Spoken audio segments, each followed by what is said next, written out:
Y vos también has estudiado mucho la temática de sectas y venís dando charlas y enseñando sobre eso. Sí. ¿Cómo se vincula ahí? Bueno, es un tema bastante complejo, ¿no? Porque la palabra secta ya de por sí es muy problemática, ¿no? Uno piensa en secta y automáticamente uno piensa en un grupo religioso X, ¿no? Y fanático. Por ejemplo, ¿no? A mí me gusta mucho jugar cuando tengo oportunidad de compartir y de charlar sobre este tema, hacer una especie de lluvia, tormenta de ideas, saber cuáles son las primeras palabras que a uno se le vienen a la cabeza cuando uno piensa en la palabra secta, teniendo en cuenta que uno está muy influido a la hora de definir lo que es una secta por los medios de comunicación y por la literatura, sobre todo religiosa. Entonces surgen fanatismo, rituales, cosas esotéricas, claro, ¿no? Oscuras. Y siempre, ¿no? Claro, siempre se ocupan de lo oscuro. Claro, de lo oscuro, ¿no? Y siempre con ideas o conceptos que están por fuera de la religiosidad concebida como algo respetable, formalmente establecida y demás. Bueno, por eso decía, la palabra secta en ese sentido es bastante complicada porque es de algún modo herencia de una tradición religiosa. Si bien la sociología, en esa clásica diferencia que hacía Max Weber en el siglo XIX entre iglesia y secta, incorporó la categoría de secta para describir un hecho social, ¿no? Secta desde el punto de vista sociológico, un grupo de personas que comparten una idea o una doctrina y que se separaron de otro grupo originalmente mayor, ¿no? Bueno, con ese criterio el cristianismo en sus orígenes sería una secta, porque sabemos que se desprende del judaísmo. Todo el movimiento de la Reforma sería una secta, porque sabemos que se desprende de la Iglesia Católica en el siglo XV y XVI. Bueno, el enfoque de la psicología en ese sentido es distinto. Por eso es que hoy en día ya algunos preferimos, si bien se sigue hablando de grupos sectarios, ¿no? Hablar de secta siempre haciendo hincapié en que cuando nosotros, desde la salud mental, psicólogos, psiquiatras, hablamos de secta, para nosotros es sinónimo de grupo abusivo o de grupo de manipulación. Lo cual además abre mucho el abanico para incluir a grupos que no necesariamente tienen que ver ni con lo religioso ni con lo espiritual. Más propiamente uno debería decir que se trata de grupos que son pseudo religiosos, pseudo espirituales o pseudo terapéuticos, que son los tres grandes tipos de grupos que uno se puede encontrar dentro de lo que se llama como secta. ¿Podemos profundizar un poco en la diferencia entre lo que sería una secta religiosa o qué es la diferencia entre lo religioso y lo pseudo religioso? Claro. ¿O pseudo terapéutico? Para empezar, una secta, en términos psicológicos, es un grupo de personas que muestran una devoción, nosotros decimos excesiva, hacia una determinada persona o un grupo de personas, ¿no? Que hacen las veces de líder del grupo, que pueden presentarse bajo distintas formas, como grupo religioso, como grupo espiritual, como grupo terapéutico o cualquier otra fachada que tenga el grupo, y que usan técnicas de manipulación y control que generan dependencia existencial y que les permite controlar a los miembros del grupo, ¿no? Eso a grosso modo es lo que entendemos como el grupo sectario. Lo que hace la diferencia entre lo que es un grupo de contenido religiosos, espiritual o terapéutico tiene que ver con el contenido de los grupos, que para nosotros es totalmente secundario, porque no importan las creencias ni las ideas ni el contenido de los grupos, sino el método que usan. Las dinámicas. Exactamente. Lo que va a definir Grupal. qué es un grupo sectario, qué es un grupo sano, va a tener que ver justamente con la psicodinámica grupal que nosotros vamos a encontrar ahí. Que podemos encontrar en grupos que tengan el contenido o las creencias o las ideas que tengan. Hay grupos que tienen creencias que son de lo más bizarras, disparatadas, totalmente ajenas a nuestro contexto, a nuestro medio ambiente sociocultural, y que sin embargo desde el punto de vista psicodinámico funcionan y actúan como grupos totalmente normales. Por el contrario, nos vamos a encontrar con grupos que tienen quizás creencias mucho más afines a lo que es nuestro medio ambiente socio, histórico, cultural y religioso, y que psicodinámicamente funcionan como grupos sectarios. Entonces nosotros tratamos siempre, desde el abordaje de la salud mental, de no caer en la tentación de diferenciar a los grupos por las creencias que sostienen, sino por la dinámica que muestran. Y la diferencia entre lo que es un grupo, podríamos decir, espiritual, de un grupo pseudo espiritual, va a tener muchas veces que ver con lo que es la diferencia entre la espiritualidad y la pseudo espiritualidad, ¿no? Antes definíamos un poco lo que era la vida espiritual. La pseudo espiritualidad, siguiendo un poco con la misma línea, es un poco como la caricatura o la parodia, ¿no?, de lo que la vida espiritual realmente es. Un poco en esta distinción que hacías también de lo religioso y lo espiritual, podríamos hablar lo mismo, como que uno puede tener un cúmulo de creencias muy espirituales, pero no necesariamente llevarlo a la experiencia espiritual. Digamos, ¿vendría por ahí? Totalmente. O sea, a ver, no es algo que está dado por lo que la persona sostiene o cree, sino que está dado por lo que la persona, lo que el grupo, en el caso de esto que estamos hablando, por lo que los grupos llevan a hacer y sentir a las personas, ¿no? Es decir, los grupos espirituales son grupos que hacen que la persona se desarrolle desde su centro. Son grupos que generan una apertura hacia la comunidad y que generan efectos positivos tanto en la vida de las personas individuales como en el medio ambiente social en el que esos grupos funcionan. Los grupos pseudo espirituales, en ese sentido, son grupos que se cierran en sí mismos, ¿no? Que muestran de alguna manera lo que algunos llamamos el complejo del pueblo elegido, ¿no? Establece una diferencia muy marcada entre el pertenecer y el no pertenecer, ¿no? Hay una dinámica ahí del tipo maniquea, ¿no? Si estás adentro, perteneces al grupo de los iluminados, de los que están en un camino de evolución, y si estás por fuera del grupo, perteneces a esa sociedad contaminada de la cual hay que protegerse y defenderse. Los grupos sectarios, los grupos pseudo espirituales y pseudo religiosos tienden a generar esta segunda dinámica. Grupos que se cierran sobre sí mismos, sobre su propia realidad y que se separan del resto. Por eso hablamos de una pseudo espiritualidad, ¿no? Porque hay una fachada de espiritualidad, ¿no? Los miembros del grupo sienten vivir una espiritualidad, una religiosidad muy desarrollada, ¿no? Pero no es una espiritualidad de apertura, no es una espiritualidad en términos, si uno diría, junguianos, que emerja desde el sí mismo y que lleve a los miembros del grupo a su individuación, sino es una espiritualidad más de fachada, más de máscara, ¿no? Tomando el sentido, lo que Jung llamaba la persona, ¿no? El sentido etimológico de la palabra persona. Es una espiritualidad de fachada, ¿no? Tiene una apariencia de espiritualidad, pero por fuera de esa, uno corre el velo, y ahí no hay nada, simplemente está ese vacío. Claro, claro. Y eso es una característica que definiría lo que es un grupo, una dinámica sana de una secta también. Sí, lo que está dado en la diferencia entre una dinámica y la otra tiene que ver con que los grupos de dinámicas pseudo espirituales, pseudo religiosas o pseudo terapéuticas y demás emplean técnicas de manipulación, como decía, de control, para controlar la vida de los miembros del grupo. O sea, generan dependencia existencial de los miembros del grupo para con el líder, el grupo de líderes. Esa es un poco si se quiere, la diferencia más importante que nos permite diferenciar un grupo sectario de lo que no lo es. Y si pudieras compartir un par de tips, digamos, también para quien esté mirando la entrevista, que pueda verse o en su entorno o reconocer estas dinámicas.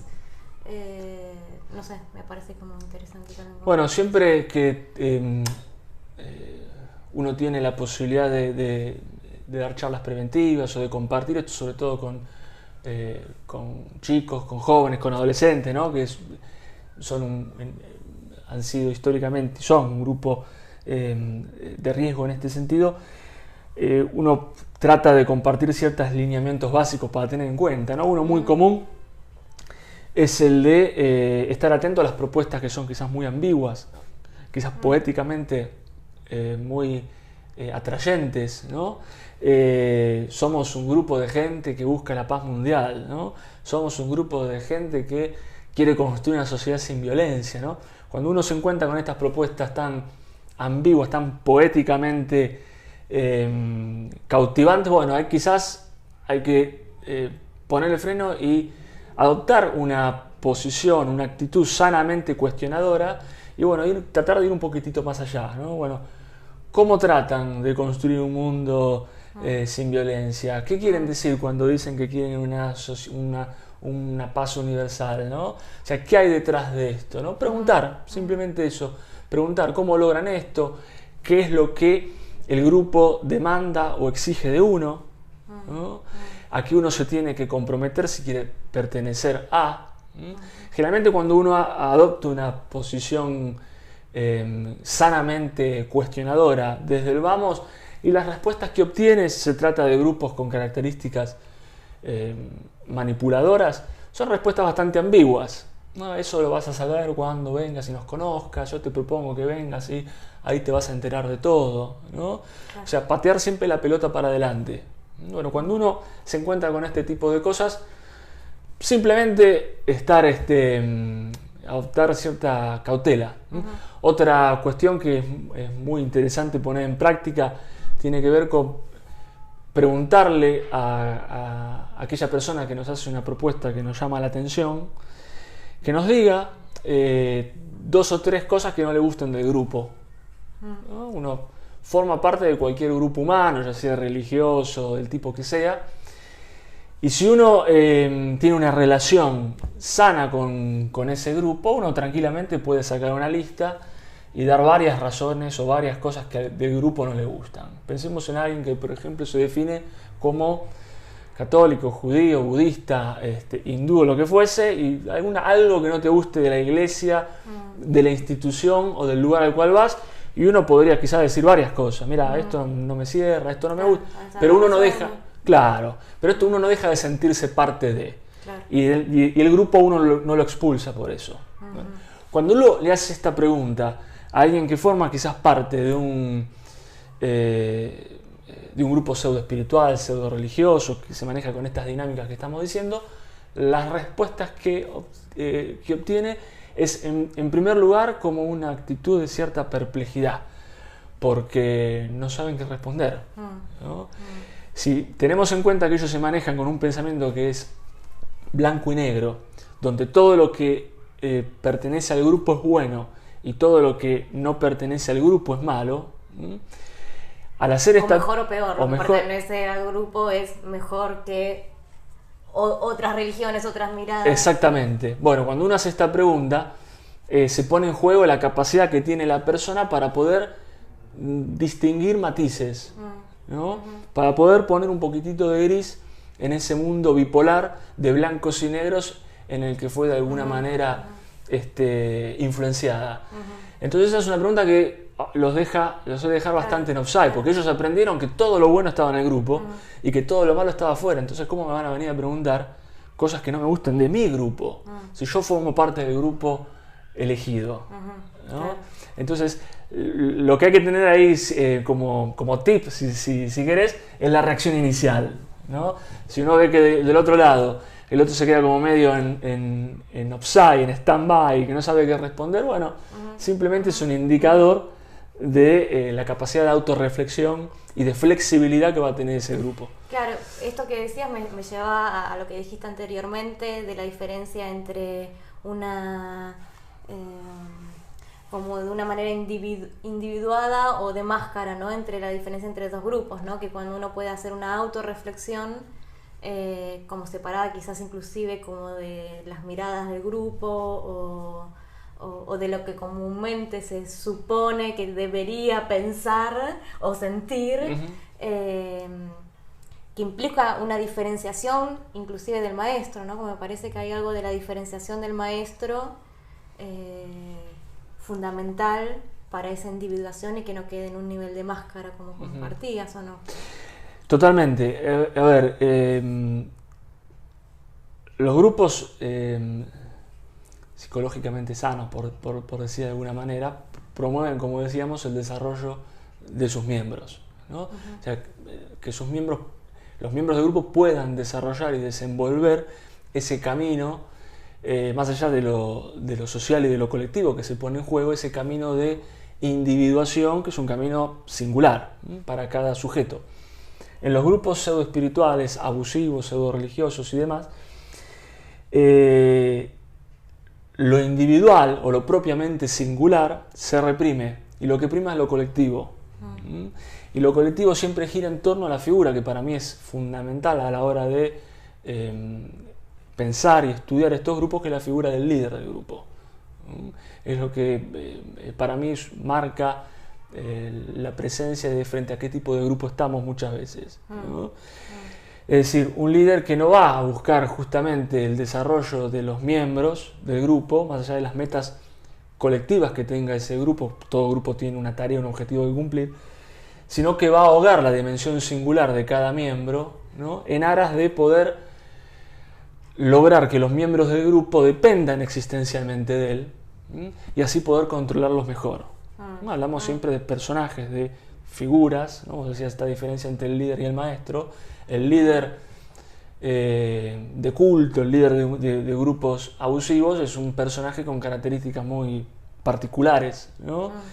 Y en ese sentido el grupo es la excusa que le va a servir a él para cumplir con sus fines personales, con sus metas individuales, que son las que realmente importan.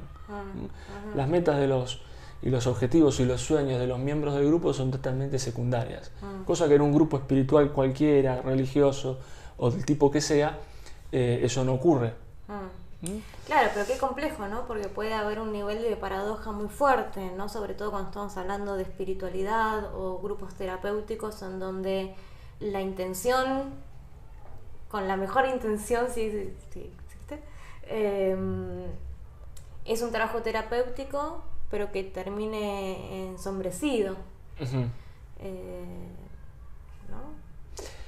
Que termine ensombrecido, decís, el trabajo. No, que claro, que termine, digamos, apagado el trabajo de una singularización por algo de lo grupal, ¿no? Que quede muy, muy tomado por lo grupal y que, aunque con intenciones de individuación, se torne lo que se está nombrando como pseudo terapéutico, no terapéutico. Es que el abordaje justamente es como es fina la línea. El abordaje de la sombra, ¿no? Ya no individual, sino colectiva, en los grupos abusivos, es una sombra que siempre se proyecta hacia afuera, ¿no? O sea, es una sombra que por supuesto no se puede reconocer como propia y se deposita afuera. Son los otros, los que no pertenecen al grupo, los que van a ser depositarios de esta sombra y a los cuales se les va a atribuir todo lo malo que ellos, por supuesto, evitan y frente a lo cual ellos se superan como grupo, ¿no? Si todo aquello negativo, concebido como negativo por parte del grupo, es algo que se va a tirar afuera. Entonces va a ser la sociedad, las familias, el establishment, lo que sea, lo que va a ser depositario de esa sombra no reconocida y por supuesto no ni integrada ni elaborada, ¿no? En un grupo sano o en un trabajo espiritual, religioso, psicoterapéutico sano, la sombra es algo que se hace necesario elaborar e integrar como parte propia, reconocerla como parte propia. Algo que en estos grupos y en estas dinámicas no ocurre. ¿Y vos has tenido experiencias personales en grupos que se han vuelto, como llamás, abusivos o en tu entorno? No, experiencias personales de haber transitado por alguno de estos grupos no tuve. Sí, muchos en su momento, como te contaba al principio, muchos quizás testimonios o relatos de gente conocida que había tenido experiencias negativas de este tipo. Y sí, después ya como psicólogo y como psicólogo clínico, trabajar con pacientes que tuvieron experiencias en este tipo de dinámicas. En ese sentido, sí. Sí, bueno, hay ciertas regularidades, ciertas cosas básicas que se repiten en todos los casos. Porque como va más allá de las creencias, como va más allá del ideario que tenga el grupo, y como nosotros miramos la psicodinámica es básicamente la misma. Si bien hay matices en función de los distintos grupos. Pero en líneas generales la psicodinámica es básicamente la misma, por eso hablamos de un fenómeno, ¿no? Se habla del fenómeno sectario, del fenómeno de los grupos abusivos, porque hay ciertos principios, ciertos rasgos, cierta dinámica que se repiten independientemente de cuál sea la fachada del grupo. Uh-huh.